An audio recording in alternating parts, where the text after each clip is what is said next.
Book number 46, Babylon Revisited by F. Scott Fitzgerald. Summary. Part I opens in the middle of a conversation between Charlie Wales and Alex, a bartender at the Ritz. Charlie asks Alex to pass along his brother-in-law's address to Duncan Chauffeur. The narrator says that Paris and the Ritz bar feel deserted. Charlie says he has been sober for a year and a half and that he is now a businessman living in Prague. He and Alex gossip about old acquaintances. Charlie says he's in town to see his daughter. Charlie gets in a taxi. The left bank looks provincial to him, and he wonders whether he's ruined the city for himself. The narrator tells us that Charlie is a handsome 35-year-old. Charlie goes to his brother-in-law's house, where his daughter, Onoria, jumps into his arms. Marion Peters, his sister-in-law, greets him without warmth, although his brother-in-law, Lincoln Peters, is friendlier. In a calculated remark, Charlie boasts about how good his finances are these days. Lincoln looks restless, so Charlie changes the subject. Marion says she's glad there aren't many Americans left in Paris, and it's clear that she doesn't like Charlie. After eating dinner with the Peters family, Charlie goes to see a famous dancer named Josephine Baker, then to Montmartre, where he passes nightclubs that he recognizes. He sees a few scared tourists go into one club. He thinks about the meaning of dissipation and remembers the vast sums of money he threw away. After ignoring a woman's advances, he goes home. Part 2 begins the following morning. Charlie takes Onoria to lunch. He suggests going to a toy store and then to a vaudeville show. Onoria doesn't want to go to the toy store because she's worried they're no longer rich. Charlie playfully introduces himself to her as if they are strangers. He pretends that her doll is her child, and she goes along with the joke. She says she prefers Lincoln to Marion and asks why she can't live with Charlie. Leaving the restaurant, they run into Duncan Chauffeur and Lorraine Quarles, two of Charlie's friends from the old days. Lorraine says she and her husband are poor now and that she is alone in Paris. They ask Charlie to join them for dinner, but he brushes them off and refuses to tell them where he's staying. They see each other again at the vaudeville, and he has a drink with them.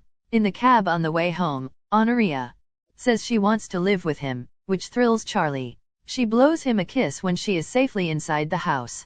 In Part 3, Charlie meets with Marion and Lincoln. He says that he wants Onoria to live with him and that he has changed. He says he drinks one drink per day on purpose so that he doesn't obsess about it ever again. Marion doesn't understand this, but Lincoln claims that he understands Charlie. Charlie settles in for a long fight, reminding himself that his objective isn't to justify his behavior but to win Onoria back. Marion says that Charlie hasn't existed for her since he locked Helen, her sister, and Charlie's wife, out of their apartment. Charlie says Marion can trust him. As it becomes increasingly clear that Marion simply doesn't like Charlie, he begins to worry that she will turn Onoria against him. He stresses that he will be able to give Onoria a good life and then realizes that Marion and Lincoln don't want to hear about how much wealthier he is than they are. He craves a drink. The narrator says that Marion understands Charlie's wish to be with his daughter but needs to see him as the villain. She implies that Charlie was responsible for Helen's death.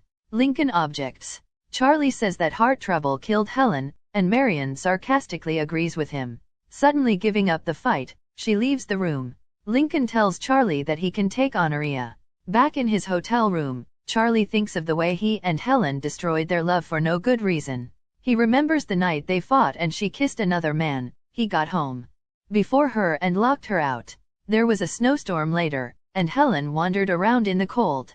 The incident marked the beginning of the end. Charlie falls asleep and dreams of Helen, who says that she wants him and Onoria to be together. Part 4 begins the next morning. Charlie interviews two potential governesses and then eats lunch with Lincoln. He says Marion resents the fact that Charlie and Helen were spending a fortune while she and Lincoln were just scraping along.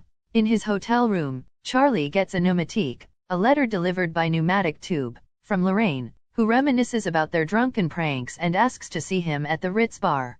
The adventures that Lorraine looks back on with fondness strike Charlie as nightmarish. Charlie goes to Marion and Lincoln's house. In the afternoon, Onoria has been told of the decision and is delighted. The room feels safe and warm. The doorbell rings. It is Lorraine and Duncan, who are drunk.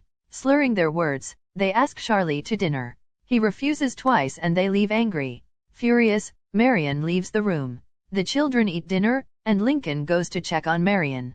When he comes back, He tells Charlie that the plans have changed. In Part V, Charlie goes to the Ritz bar. He sees Paul, a bartender he knew in the old days. He thinks of the fights that he and Helen had, the people out of their minds on alcohol and drugs, and the way he locked Helen out in the snow. He calls Lincoln, who says that for 6 months, they have to drop the question of Onoria living with Charlie. Charlie goes back to the bar. He realizes that the only thing he can do for Onoria buys her things, which he knows is inadequate. He plans to come back and try again.